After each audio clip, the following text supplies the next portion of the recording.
Olá, eu sou a Nina Gimenez, sou acadêmica do terceiro ano da Medicina da Universidade Católica de Brasília e estou aqui para apresentar meu projeto de iniciação científica pelo programa PIBIC-CNPq 2021-2022, intitulado Avaliação do Potencial de Atividade Antitumoral do Peptídeo LL37 contra linhagens de adenocarcinoma mamário.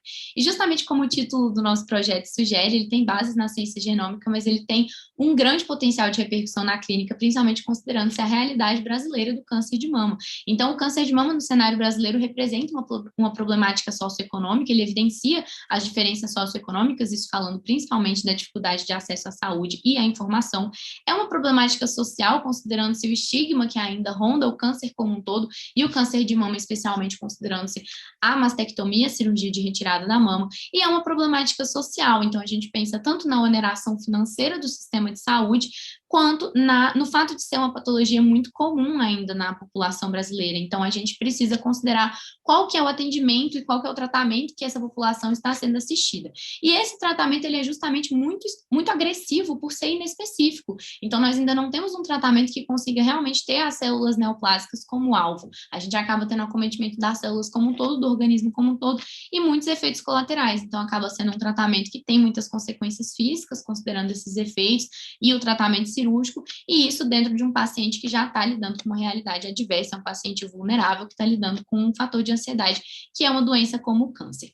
E aí a gente tem a proposta dos peptídeos antimicrobianos, eles são o primeiro sistema de defesa imune de células, tanto eucariotas quanto procariotas, contra diversos patógenos, como defesa bioquímica, e eles são moléculas de baixa massa molecular, mas de alta estabilidade, e pela composição deles, a composição de aminoácidos, a anfipaticidade, carga, tamanho, eles têm facilidade de inserção na membrana plasmática. Então, quando a gente fala da toxicidade seletiva, a gente fala da especificidade, a gente está falando justamente de uma conexão eletrostática que é estabelecida a partir da carga resultante negativa da célula cancerígena, interagindo com a carga resultante positiva do peptídeo.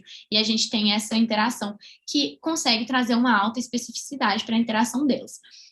Além disso, a gente tem o conceito de promiscuidade proteica, que diz respeito justamente ao peptídeo, dependendo da célula e da condição fisiológica a qual estiver exposto, ele terá uma expressão diferente, é justamente com todos esses fatores que a gente conta para buscar esse tratamento de preservação do paciente. No nosso projeto, nós lidamos com as linhagens de adenocarcinoma mamário MDA, MB231 e PMC42.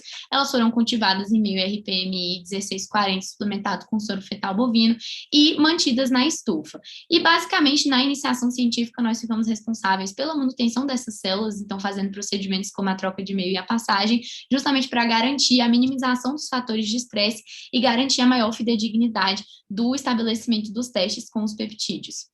Nesses testes, nós tivemos o peptídeo adquirido comercialmente e nós realizamos, principalmente na iniciação científica com ICs, o teste colorimétrico MTT, que eu até trouxe uma foto aqui do nosso foco na unidade da Universidade Católica, e depois nós fomos expondo essas concentrações de células a concentrações do peptídeo de 1 a 64 em progressão geométrica de razão 2, e aí a gente conseguiu comparar a absorbância e fazer essa quantificação. E aí aqui a gente traz justamente essa comparação e quantificação. Então, em ambas as linhagens, a gente observou que os efeitos desejados apareceram em concentrações de 32 a 64 micrômetros do peptídeo, e a linhagem MB231 reagiu reduzindo até 50% a linhagem, enquanto a PMC reduziu ainda mais, com 75%. E a gente vê que essa redução ela é realizada pelo peptídeo de duas principais formas. Então, a partir dessa interação com a membrana, ele consegue fazer um dano que tem capacidade de inibição da expressão de mediadores da reprodução celular e também de indução da morte celular. E aí a gente tem justamente uma possível eficácia desse tratamento com o LL37, inclusive uma outra especificidade dele é que ele está ligado a estímulos inflamatórios. E os estímulos inflamatórios estão extremamente ligados à reprodução das células cancerígenas, ao desenvolvimento da neoplasia. Então a gente consegue tanto entrar com o tratamento com o LL37, quanto estimular o sistema imune para a gente encontrar e ter uma eficácia maior. Uma outra capacidade dos peptídeos que é muito interessante para esse tipo de proposta é que a velocidade de ação deles é superior à de reprodução das células, então a gente consegue os efeitos desejados antes de estabelecimento de resistência. E realmente o nosso projeto confirmou que temos um potencial tratamento em desenvolvimento aqui, que seria um tratamento otimizado, considerando-se uma conservação da saúde geral do paciente, que já é um paciente extremamente vulnerável e já é um paciente que passa por diversas outras práticas e intervenções de saúde. Muito obrigada.